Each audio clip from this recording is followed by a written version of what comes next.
Bismillahirrahmanirrahim. Assalamualaikum warahmatullahi wabarakatuh. Good morning, good afternoon, or good evening, everyone. Alhamdulillah, mudah-mudahan sehat semuanya ya. Baik, pada kesempatan hari ini, saya akan membahas tentang teks yang pekan lalu ditugaskan di Google Classroom, yaitu tentang ini, ijtihad. Baik, tapi sebelum saya membahas ini, ada beberapa poin yang ingin saya sampaikan berkaitan dengan hasil yang sudah saya periksa dan juga sudah dinilai. Saudara-saudara juga sudah tahu ya beberapa skor yang diperoleh begitu. Namun tadi yang ingin saya sampaikan ada beberapa poin penting ya di saat saya membaca hasil yang dikerjakan oleh saudara-saudara sekalian. Yang pertama, em, apa saat kita membaca sebuah teks yang ini memang sengaja beda dengan teks-teks sebelumnya. Dari jumlah halamannya ini ada 4 halaman, kemudian topik tentang Islam, ya. Berarti sebetulnya tujuannya bukan semata-mata untuk untuk memahami isi teks ini saja, tetapi juga untuk menambah kosakata, ya, menambah kosakata bahasa Inggris. Sehingga di saat kita melihat worksheet-nya atau lembar kerja yang harus dikerjakan, yang bagian pertama ada sekitar berapa? 30 ya, 30 kata yang harus dicari kosakatanya gitu.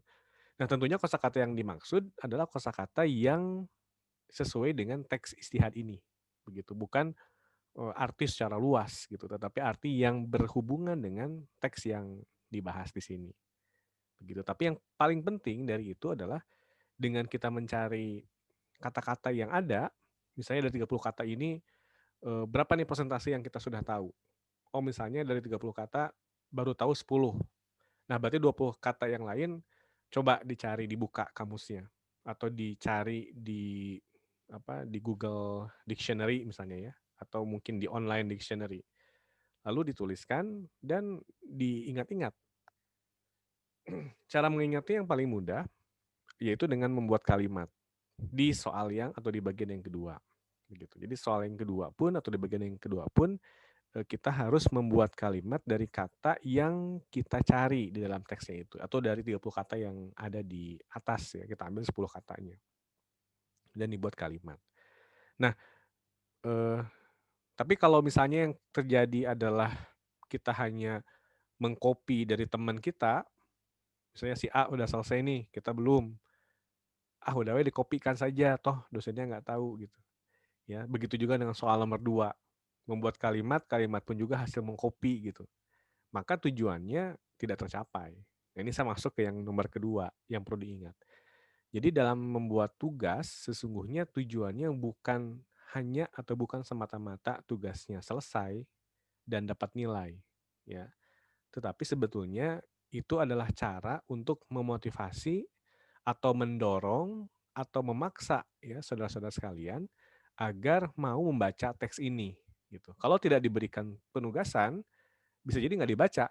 Sudah mah bahasa Inggris, kemudian kosakatanya juga susah, lalu ya udah tidak ada tagihan, tidak ada konsekuensi dari yang kita baca.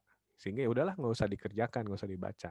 Sehingga kalau pola berpikirnya seperti itu, ya bagaimana mungkin kita bisa bertambah ya kompetensi bahasa Inggris yang ingin kita tuju gitu, sesuai dengan silabus yang sudah saya jelaskan di pertemuan yang pertama ya. Jadi tolong rekan-rekan sekalian untuk betul-betul menyadari bahwa belajar dengan media online, belajar secara mandiri ini menjadi tanggung jawab ya rekan-rekan atau tanggung jawab saudara-saudara sekalian begitu. Dan tentu tujuannya adalah untuk belajar, bukan semata-mata yang penting tugas selesai, dapat nilai, tanpa kemudian melihat prosesnya gitu.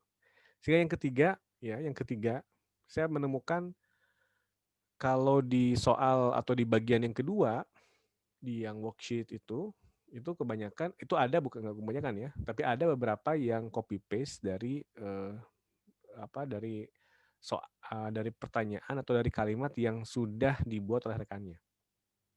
Gitu. Saya temukan itu ada kalimat-kalimat yang mirip, yang sama. Kemudian yang bagian ketiganya diberikan summary, sebetulnya tujuannya begini. Setelah Anda baca atau setelah saudara baca teks istihad ini, kira-kira apa ini yang poin yang ingin saudara sampaikan? Dan tentunya poin itu tidak harus sama tidak perlu di copy paste dari teks ini, tidak. Tapi kata Anda. Jadi kalau misalnya berbahas istihad, terus apa poin yang setelah Anda baca itu apa nih yang bisa Anda dapatkan dari teks ini? Tentunya ungkapkan dengan kata kalimat Anda sendiri gitu, tidak mengcopy paste dari teks yang sudah ada. Ya. Begitu maksudnya. Sehingga untuk poin yang ketiga, kalau itu mengutip langsung dari teks ini, itu saya kasih 0. Tapi kalau misalnya menggunakan kata sendiri, ya menggunakan kata-kata sendiri, minimal saya kasih 5 poin di situ. Jadi nanti bisa kelihatan apa namanya skornya ya. Kalau skornya 80 gitu, 70, berarti di yang bagian ketiganya berarti menggunakan kata-kata sendiri. Tapi kalau skornya 60 gitu, berarti tidak ada poin di bagian yang ketiga ini. Itu review yang saya dapatkan dari hasil pemeriksaan soal pekerjaan yang kemarin ya. Baik, kita lihat di teks ini. Ini ijtihad. Saya yakin kata ijtihad ini sudah kita pahami atau sudah sangat familiar ya. Tapi kita lihat teksnya. Jadi ketika kita lihat baca judulnya, ijtihad itu tidak asing, sudah mulai itu informasi yang kita dapatkan ya. Ijtihad secara umum gitu. Nah, baru kita lihat teksnya. Baik, saya akan bacakan saja. Nanti videonya akan mungkin dibagi menjadi 3 bagian ya, supaya tidak terlalu lama untuk setiap videonya. Baik, ijtihad is derived from the root word jahada. Nah ini. Jadi ijtihad itu is derived. Jadi derive ini maksudnya diambil atau derivasi, diturunkan atau berasal dari gitu. Kata jahada. Jadi saya tidak akan membahas soal ya, saya hanya membahas teksnya saja. Nanti saudara sekalian lihat dari hasil pembahasan teks saya ini dengan soal-soal di worksheet-nya. Tapi saya tidak akan membahas tentang soal karena di sini semuanya sudah ada ya. Baik, saya ulangi lagi. Ijtihad is derived from the root word jahada, ya diturunkan dari kata jahada. Linguistically, it means striving or self-exertion in any activity which entails a measure of hardship. Nah, jadi secara bahasa, linguistically itu secara bahasa, artinya kalau kita lihat kata jahada, itu kan jihad, ya, sama dengan istihad jahada. Jadi maksudnya bersungguh-sungguh, berupaya, maaf. In any activity which entails a measure of hardship. Nah ini, di semua macam kegiatan yang berkaitan dengan kesulitan. Gitu. Itu kalau dari sisi bahasa. Sementara as juristic term, kalau istilah syaraknya atau istilah hukumnya, maksudnya adalah atau istilah terminologinya, ijtihad means exhausting all of one's effort in studying a problem thoroughly and seeking a solution for it from the sources of syariah. Jadi ijtihad ini adalah exhausting, jadi mencurahkan, menghabiskan, apalagi memberikan pengorbanan gitu. Jadi kalau ada yang menyebut exhausting ini sebagai knalpot, nah itu arti yang lain. Ya, tapi ini maksudnya exhausting ini maksudnya mencurahkan, mengeluarkan segala daya upaya, ya, of one's effort ini segala upaya dalam apa? In studying a problem, dalam mempelajari masalah, thoroughly secara menyeluruh, thoroughly itu secara menyeluruh, and seeking a solution dan mencari solusi for it atas masalah it ini masuknya ke problem atas masalah ini from the sources of syariah, dari sumber-sumber syariah, sumber-sumber syara. Berarti dari Quran, dari Sunnah, ya, kemudian dari ijma sahabat, gitu ya, itu yang masuk dalam kategori syariah. Kemudian a person who performs istihad is a mustahid. Nah, orangnya yang performs istihad, yang melakukan istihad itu disebut mustahid, gitu. Whereas a person who knows the rules of syariah in detail, whereas sementara itu atau namun a person who knows the rules, orang yang mengetahui aturan syariah in detail dalam hal yang detail, but is unable, namun dia unable, tidak mampu, tidak dapat, ya, to extract the rules directly from the sources, tidak dapat mengekstrak, jadi mendapatkan, mengambil aturan-aturan secara langsung dari sumbernya, dia disebut is not a mustahid. Dia bukan mustahid. Gitu. But rather a faqih. Namun disebutnya faqih atau mufti atau qadi. Nah, gitu ya. Jadi kalau orang yang dia tahu aturan secara detail, namun tidak mampu menggali dari aturan secara hukum secara langsung, dia tidak disebut sebagai mustahid. Gitu. Namun disebutnya sebagai faqih, mufti atau qadi. The text of the Quran and Sunnah, nah ini, teks Quran dan Sunnah, which are qat'i atau qat'i, nah bahasa Arabnya qat'i itu pasti, konklusif, ya, pasti. Jadi teks Quran dan Sunnah which are qat'i or conclusive in meaning, jadi secara maknanya dia sudah pasti, maka provide only one understanding. Maka dalam teks itu hanya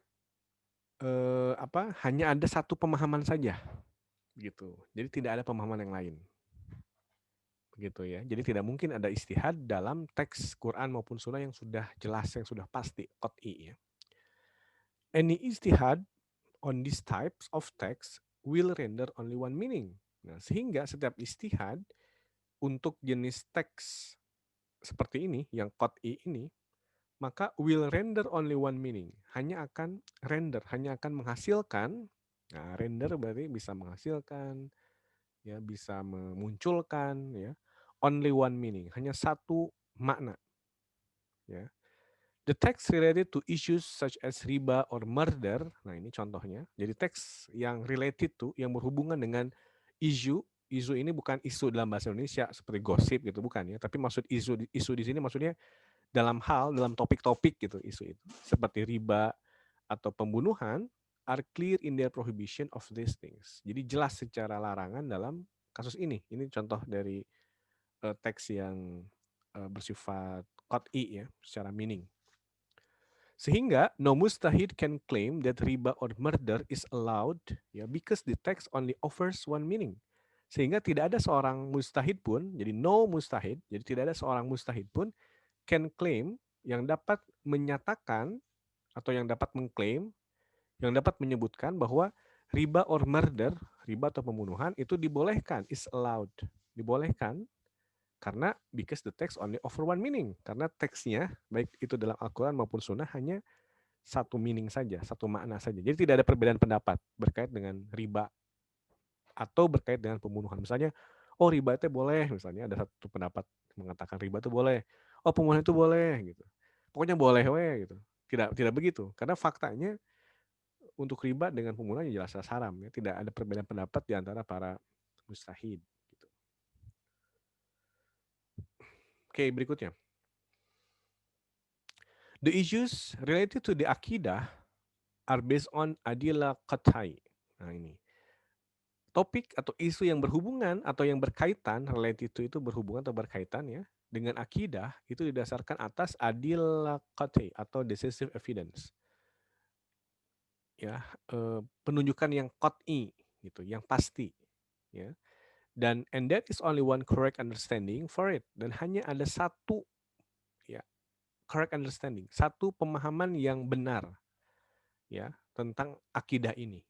Not several, tidak banyak, jadi hanya satu gitu.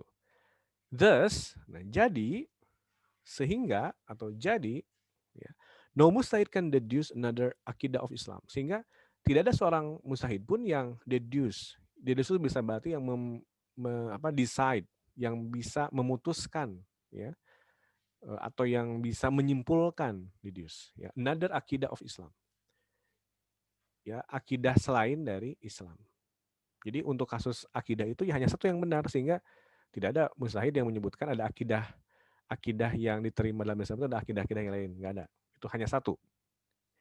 There is only one correct view, ya, sehingga hanya ada satu correct view, pandangan yang benar, ya, in regard to these matters, dalam hal ini, dalam isu akidah ini. Sehingga and anyone who differs from it, nah, sehingga orang yang berbeda pandangan akidahnya, ya, dari akidah Islam, maka dia kafir, ya, maka disebutnya kafir. Jadi baik, saya ingin luruskan dulu bahwa maksud akidah di sini adalah keimanan yang kita maknai, iman kepada Allah, iman kepada apa? Malaikat, ya, iman kepada kitabullah, iman kepada nabi Allah, gitu. 6 rukun iman itu adalah akidah, gitu. Jadi jadi tidak ada ulama yang berbeda pandangan tentang akidah ini, tentang rukun iman ini khususnya, ya. Sehingga kalau ada orang yang tidak meyakini tentang adanya Allah, tidak beriman kepada Allah, ya itu disebutnya kafir, gitu. Tidak ada, enggak, saya tidak beriman kepada Allah tapi saya masih Islam. Kenapa? Karena ada mustahid lain yang menyebutkan boleh tidak beriman kepada Allah. Nah, nggak boleh, nggak bisa begitu, karena dia masuk dalam pembahasan di sini adilah qat'i, jadi decisive evidence, jadi sudah pasti, gitu. Pemahamannya hanya satu. Oke, itu di paragraf yang atas. Baik, berikutnya qualification for performing istihad. Ini kualifikasi bagi yang melakukan istihad. Kualifikasi itu berarti syarat-syarat kelayakan, ya. Yang pertama, A, the mustahid must be a Muslim, male or female. Ya, jadi mustahid itu harus Muslim, baik itu laki-laki maupun perempuan, of sound mind who has attained a high level of intellectual incompetence. Nah, ini. Jadi dia pemikirannya sudah mencapai titik tertinggi, ya, intellectual competence maksudnya, incompetence. Jadi dalam hal intelektualnya, gitu, mencapai kemampuan intelektual yang paling tinggi, gitu. Itu yang poin A. Kemudian poin B, since the text of the Quran and Sunnah were revealed in the Arabic language. Nah, ini karena, since itu bisa bermakna karena, ya, tapi juga bisa bermakna sejak, tapi di sini maksudnya karena, ya. Karena karena teks Quran dan Sunnah dulu were revealed, dulu itu diturunkan dalam bahasa Arab, ya, maka istihad can only be performed based on the Arabic text. Maka istihad hanya dapat dilakukan berdasarkan teks Arab atau tulisan Arab. Sehingga one must have knowledge of the Arabic language to the extent, nah, sehingga one di sini berarti seorang mustahid, dia harus memiliki pengetahuan tentang bahasa Arab to the extent that it enables a correct understanding of the Quran and Sunnah. Karena dengan memiliki pengetahuan bahasa Arab itu, dia memungkinkan untuk mendapatkan pemahaman yang benar tentang Quran dan Sunnah, gitu. A complete command in Arabic is not a requirement for some kind of mustahidin. Nah, perintah, ya, tentang bahasa Arab ini, ya, sebetulnya bukanlah syarat, ya, bagi for some kinds of mustahidin, bagi para mustahid, ya, gitu. Apa? Jadi kemampuan dalam bahasa Arab itu bukanlah syarat bagi beberapa jenis mustahid, gitu. But the mustahid must at least know the fine points of the language related to the subject at hand. Tapi seorang mustahid dia harus, ya, minimal mengetahui poin-poin penting dalam bahasa yang berkaitan dengan subjek yang akan dia telaah, begitu. He must also be able to comprehend the sources accurately. Dia harus, ya, dapat memahami the sources, sumber-sumber, accurately, secara akurat, and deduce the rule from them, dan deduce, dan dan menghukumi atau menyimpulkan, ya, aturan dari sumber-sumber tersebut, begitu.